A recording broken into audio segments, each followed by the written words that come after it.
South ఇండియాలోనే అతి తక్కువ ధరలకి రత్నాలనందించే ఏకైక సంస్థ 6JVR.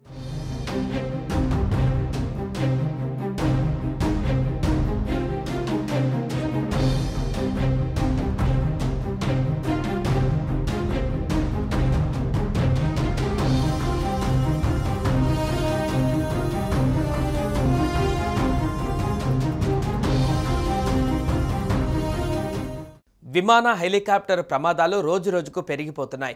ప్రతి దేశంలోనూ ఇలాంటి ఘటనలే తరచూ జరుగుతున్నాయి. తాజాగా మలేషియాలో ఓ పోలీస్ హెలికాప్టర్ నదిలో కూలిపోయింది.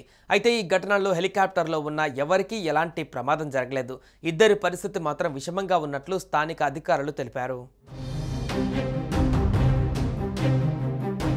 మిత్సాతోమ్ 2025 పేరిట మలేషియాతో కలిసి సింగపూర్, ఇండోనేషియా, థాయిలాండ్లో నిర్వహించిన బహుళ దేశాల అనుభద్రతా కసరత్తులలో ఈ హెలికాప్టర్ భాగంగా పాల్గొంది. ఈ ప్రారంభ కార్యక్రమంలో ఆయా దేశాలకు చెందిన పలు బృందాలు పాల్గొన్నాయి. ఈ క్రమంలో తంజుంగ్ కుపాంగ్లోని పోలీస్ స్టేషన్ నుంచి బయలుదేరిన మలేషియా ఎయిర్బస్ AS355N హెలికాప్టర్ గేలాంగ్ పాటాలో ఉన్న మలేషియా మారిటైమ్ ఎన్ఫోర్స్మెంట్ ఏజెన్సీ జెట్టి సమీపంలోకి రాగానే అదుపు తప్పి నదిలో పడిపోయింది. దీంతో వెంటనే రెస్క్యూ బృందాలు స్పందించి పైలట్తో పాటు 5గురిని బయటకు తీశారు. గాయపడిన వారిలో 2 సీనియర్ పోలీస్ అధికారులు ఉన్నారు. అయితే వారిలో 2 ఆరోగ్య పరిస్థితి విషమంగా ఉందని సమాచారం. ఇక ఈ ఘటనలపైన అధికారులు స్పందించారు. జోహూర్లోని పులాయ్ నదిలో ఓ పోలీస్ హెలికాప్టర్ కూలిపోయినట్టుగా తెలిపారు.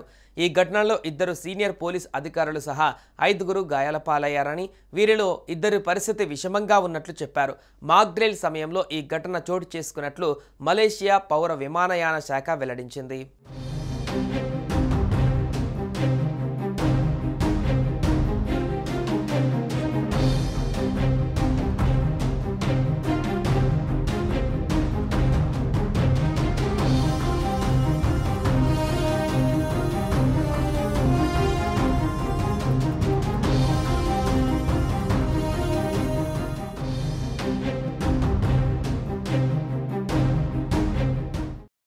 సుమన్ టీవీలో మీ పర్సనల్ అండ్ బిజినెస్ ప్రమోషన్స్ కోసం కింది నెంబర్కి కాంటాక్ట్ చేయండి.